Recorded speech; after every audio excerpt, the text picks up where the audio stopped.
Hello students, this is Ms. Garcia. These are your notes for Wednesday, January 5th, 2020.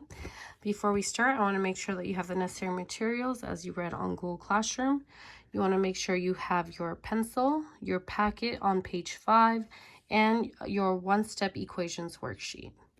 So we're going to go ahead and start by addressing some of the problems from your one-step equation worksheet.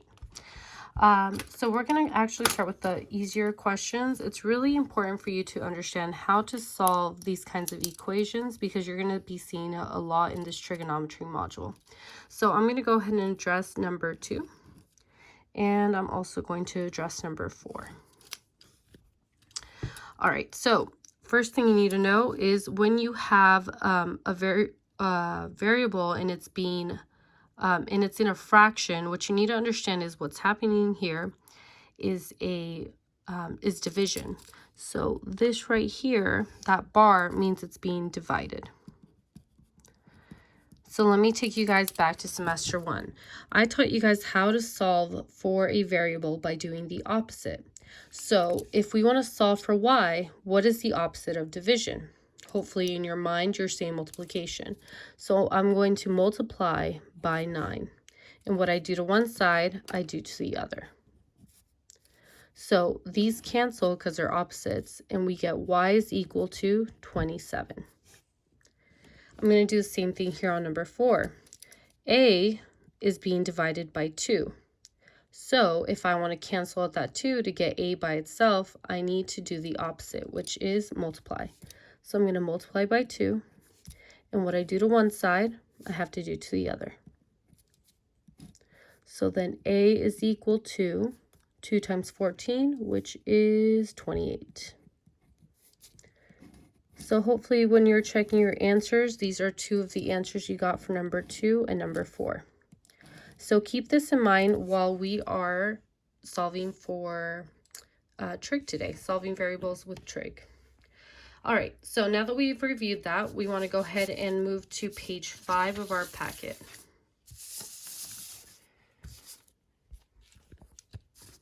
Okay, so I do want to say I am recording with one hand and writing with the other, so I'm sorry if this is a little bit shaky. All right, so if we're on page 5, first thing I'm going to do is go over the trig functions. Now this is where I was talking about I had a little dance, I had a story, but since I'm out sick, this is the best I can do. But I promise I will still try and keep it interesting when I get back on Thursday. Okay, so first trig function I wanted to teach you guys about is the sine trig function.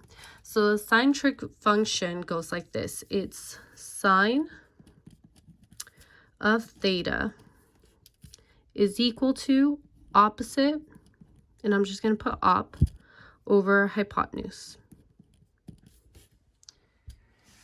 Okay, so what does this mean? We can use this function only if the two sides that are given to us are the opposite side and the hypotenuse. For example, let's say theta was right here. Then the side that we can use is the opposite side. Hopefully you remember how to label. The side opposite from it is the side across from the theta. So this is opposite.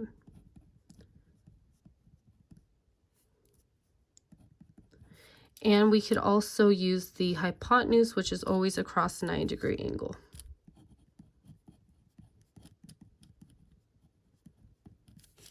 Okay. The next trig function is cosine. So the way the cosine function looks is cosine of theta is equal to the adjacent side over the hypotenuse side. So the only way you can use the cosine function is if you have these two sides. So let's pretend our theta is still up here.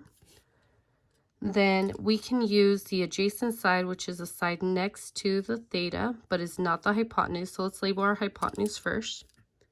So we can use the hypotenuse. And we can use the adjacent side.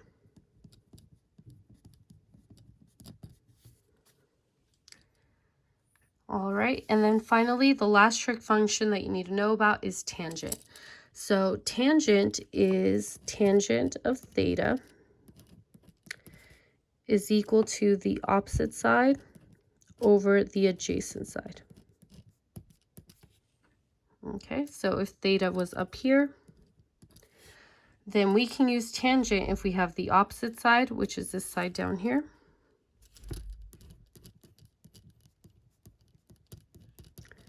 And we can use the adjacent side.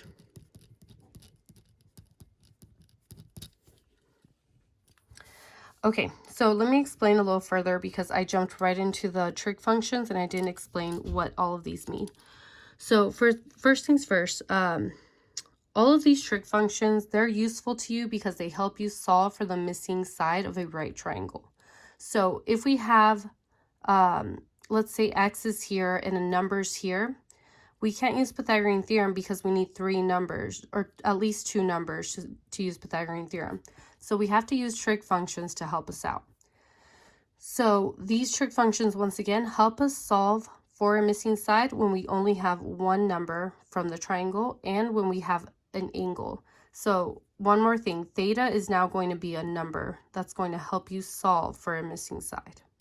So let's put this into action. Oh, actually, one more thing. So here's the fun part. Here's where there's some dancing, there's some singing, it's all up to you. But there's a funny way of learning these trig functions. And what it is, I'm going to write it up here. So, ka, toa. Now, please be clear, I am not saying suck a toe. I am saying so, ka, toa. So, ka, toa. So, the reason why we use this to help us remember the trig functions is so stands for sine of theta, or sine is opposite over hypotenuse. Ka is cosine is adjacent over hypotenuse. And toa, not toe, is tangent, which is opposite over adjacent.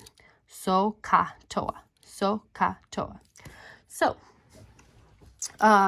let's start using these trig functions to help us solve for these 3 triangles.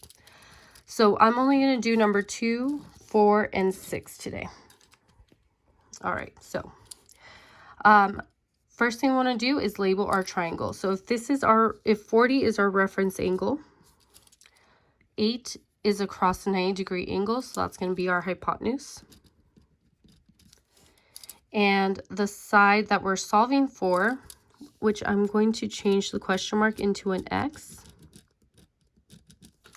this side is across the angle, so this is opposite. So if we look at our trig functions, which of these trig functions uses opposite and hypotenuse? Well, if you look, the only one that uses opposite and hypotenuse is sine, which is why it's so. S, sine, O, opposite, H, hypotenuse. Okay, so let's plug it in. So we're going to do sine. Remember, theta is our angle, so it's going to be sine of 40 is equal to the opposite side, which is x, over the hypotenuse, which is 8. So hopefully this looks a little similar to what you just saw in your solving for an equations worksheet. We have a, let's show you side to side. We have a function where x is on, or equation where x is on top, just like we had equation where the y was on top. So I do want to say that sine of 40, this is actually a number, so we're just going to treat it like a number. So we want to get x by itself. It's being divided by 8, so the opposite of division is multiplication. All right. And I actually forgot to tell you guys, but I will leave it on Google Classroom, so hopefully you saw this. You do need a calculator. So I'm going to teach you how to solve for x when it's 8 times sine of 40. It's really super easy. You're going to be using buttons you've never used before. So to solve for x, I'm just going to plug it into my calculator. It's going to be 8 times sine of 40, and then enter. So I did teach you guys in that worksheet, or you guys did do the worksheet where you're rounding to the nearest tenth. So we're going to make sure we round this to nearest tenth. It's 5.1. The 4 next to it is less than 5, so we're going to leave it as 5.1. So x is equal to 5.1. And hopefully you're feeling like this is easy. If not, I got 2 more examples to convince you. All right, and then since it did say centimeters, let's go ahead and add the centimeters. All right, example 4. We're going to find the missing side again. I'm going to use a different color pen. I'm going to turn this into x. All right, so once again, first step is to label your triangle. If this is my reference angle, this is my hypotenuse because it's across a 90-degree angle. And this x, since it's between the 90-degree angle and it's right next to the theta or the reference angle, this is going to be my adjacent side. All right, so now let's look to our trig functions and see what we can use. We have adjacent and hypotenuse. All right, so opposite hypotenuse, can't use that. Adjacent hypotenuse, looks like that's it. And this one's opposite adjacent. So cosine is the function we need to use. So here's the formula. Cosine of theta is equal to adjacent over hypotenuse. And you're going to plug in your 30 into the theta. Your adjacent goes on top, your hypotenuse goes on the bottom. So here's what it's going to look like.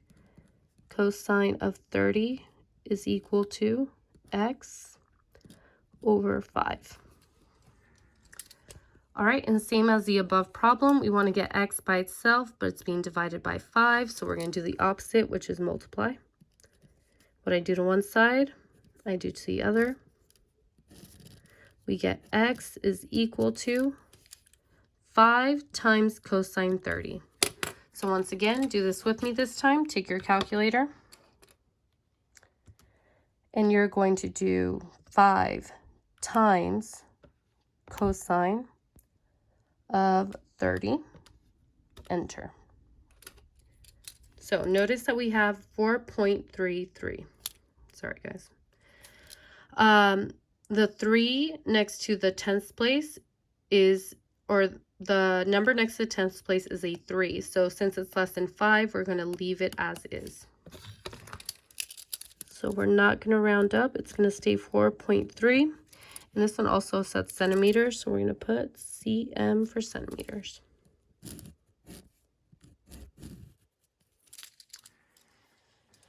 All right, last question. We want to find the missing side of this triangle. So I'm going to change this to x. I'm going to use a different color pen. Let's use green.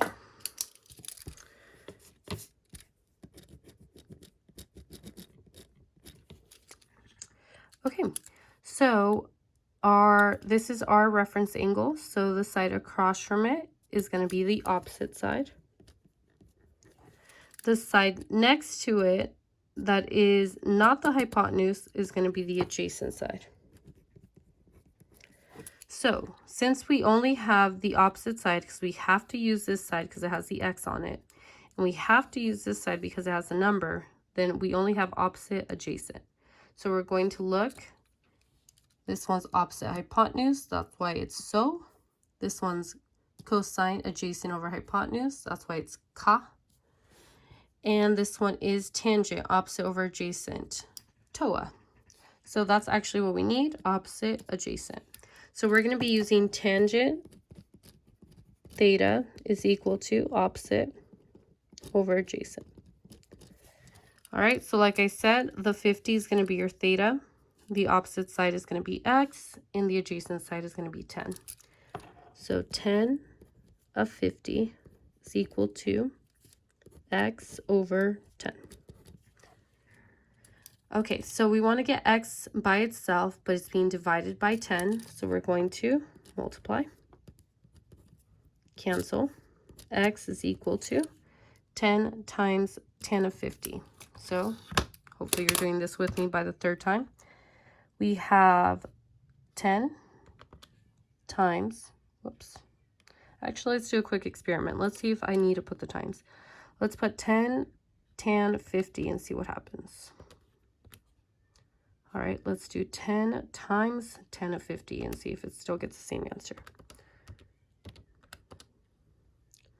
All right, so this time I put the multiplication and I still get the same answer. So if you forget the multiplication sign, you're still going to be okay. Okay, so notice that we have 11.91. So since that 1 is less than 5, we're going to leave this as 11.9. And we also have centimeters, so make sure you label centimeters. All right, guys, hopefully you found these notes really easy. As it says in the Google Classroom assignment, your classwork is to do 6 problems.